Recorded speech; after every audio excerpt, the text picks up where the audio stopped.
Yeah. Aquarius. Hola, ¿cómo estás? You're tuned into As Told by Aquarius, the podcast where I've been using Duolingo for the past 2.5 years and I can't speak a lick of Spanish. Okay, I can't have a conversation in Spanish, but I can read the fuck out of it. It's Aquarius, birthday January 25th. Hope all is well in your world. And as usual, we will be getting to the words of wisdom from the universe, which read: push yourself hard this week, even if it means you burn the candle at both ends. There is so much you can accomplish now. If you start early and finish late, the reward will be worth it many times over. Your passion will make all the difference. And universe, I agree with you. I need to push myself. So I'm going to take your words of wisdom and actually use them. I'm actually going to try and see if I can complete more than 2 projects this week. And hopefully, I actually accomplish it. But what I wanted to chat with you about is something that I read on the books of the face or the face of the books, which went a little something like this. If you ever had anything to do with my man, get off my page. If he's ever bought you anything, get off my page.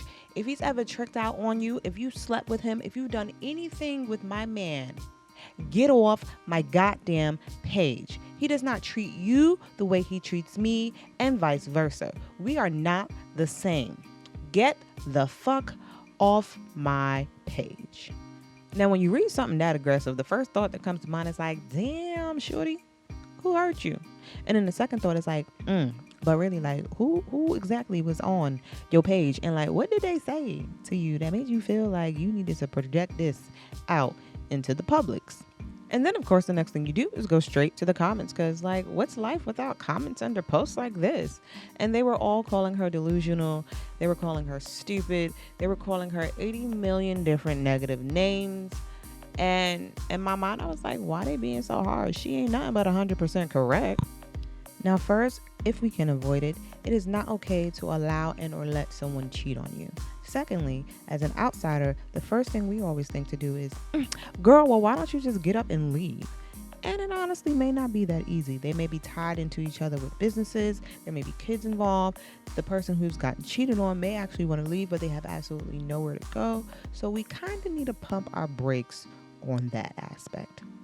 But she is 100% correct. And you may be thinking to yourself, Aquarius, how do you know? Are you her friend? Aquarius, do you know the man? Aquarius, are you the woman that's been on her page? Nope. But I do know that no one treats anyone the same. Not only for the simple fact that these are 2 totally different humans with 2 totally different personalities, but they are definitely going to require different things to be happy, whether they are in a full relationship, a situationship, or an entanglement. Now, of course, the page she's referring to is social media, and I'm going to take a good guess that she's either already been approached by a woman on her page, or is either setting a standard for the future to not be approached by anyone in said situation. And you know, it sucks that men, my bad, this particular man felt the need to cheat on this woman versus just letting her know that, look, I really don't want to be with you that much anymore. That would just, make everybody's lives a little simpler. But people are selfish and they want their cake and eat it too. The one thing that I always found slightly hilarious, even though it's nothing to laugh at, is that when women get cheated on, they are emotionally hurt, many times internally damaged. And of course, they do get extremely angry and upset and really most of the times want to fight the man. However, the amount of rage that they carry for the woman who that man cheated with is mind-boggling to me, because that Super Saiyan over 9,000 Dragon Ball Z energy, that Street Fighter, you will get rage that you should have that Mortal Kombat finish him. Like, that's the energy you need to give to the man. Now, I will say men definitely do have it right when it comes to somebody being cheated on, because 9 times out of 10, they be ready to choke the shit out of the girl that cheated on them. But they don't really care about the dude that she cheated with unless it's like somebody he actually knows. And of course, when cheating is involved, now you have 80 million questions in your brain like, did he actually tell the other woman that he was in a relationship? And if he did and pursued it, he's wrong. And if he told her and she pursued it, they're both wrong. And what possessed the other woman to confront the girlfriend? And I'm pretty sure she didn't confront her in a, hey, this is Lisa. I just recently ran into your boyfriend. We exchanged numbers. He did not inform me that he was in a relationship. I just want to give you an update on what he's doing out here in the streets. Because if he's out here in the streets, he's for the streets. But I'm pretty sure that's not how it went because I felt the aggression through the screen as I read the post. And it probably went something a little like, hi, I saw your name pop up on my man's Derek phone last night and I had to go do some snooping to see who you was. I saw y'all pictures all together on social media, cozied up like your boyfriend and girlfriend. But if that's your boyfriend, he wasn't last night and he hasn't been for 3 weeks. Again, why did this woman feel the need to contact Derek's girlfriend? The world may never know. However, thinking about it, he probably met her on social media.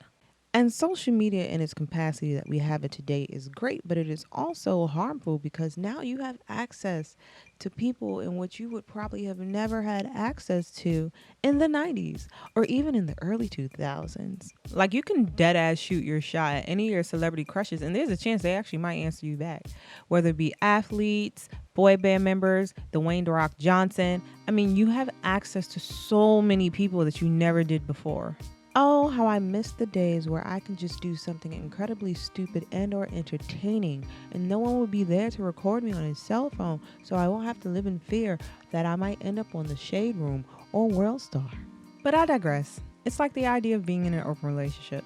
You're going to have your core number one partner. But depending on the rules, you're more than likely going to have the option to sleep with and or date other people. Are you going to treat those other people like your main core number one partner? Of course not. It's also kind of like people with multiple children saying that they don't have a favorite. They're fucking lying. There is always a favorite child. And it all honestly starts before you even pop out of the vajayjay. Once people find out that a woman is pregnant, all family members and friends are like, oh my God, what do you want to have? I hope it's a boy. I hope it's a girl. Literally based on the sexes, they are already picking and choosing which one of you will be a favorite. Like even if the children end up being twins, there's always going to be that one twin that has just a little bit more chutzpah that you're going to look at them with a little twinkle in your eye and be like, you know what? I like you better than the other one. For example, myself, I was involved in an open relationship many moons ago, and I was informed of who my partner was entertaining as well as myself at the time. And I knew just based off on looks that we were definitely not going to be treated the same. She was a girly girl, hair done, nails done, everything did, dresses and heels on constant grind. Me, on the other hand, I am happy with a good pair of walking sneakers, some tight fitted jeans, a t-shirt, Snicker bars, gadgets, cartoons, anime, video games, and Chipotle. Now don't get me wrong, I got heels, dresses, and all of that too. I can get grown and sexy, but 9 times out of 10, I'm cute and comfy, and I'm absolutely happy with that. So if you just happen to be a parent who has multiple children and you have a favorite and everyone else also know who the favorite is, slide the non-favorite children a couple dollars extra every month just to let them know you may not be as special as my favorite, but you're still special to me. And if you happen to be a human who is in an entanglement, a situationship, or in a full-blown monogamous exclusive relationship, first, please communicate properly. If you can't talk to the person, write that shit down on a piece of paper and send it to them in a note. People really underestimate the pen and paper. Secondly, if you don't want to be with your partner anymore, please inform them so you guys can separate and live your best lives and find someone who is for you properly. Because no matter how much we may want to, we just can't treat everybody the same. And be honest with you, some people don't even deserve it.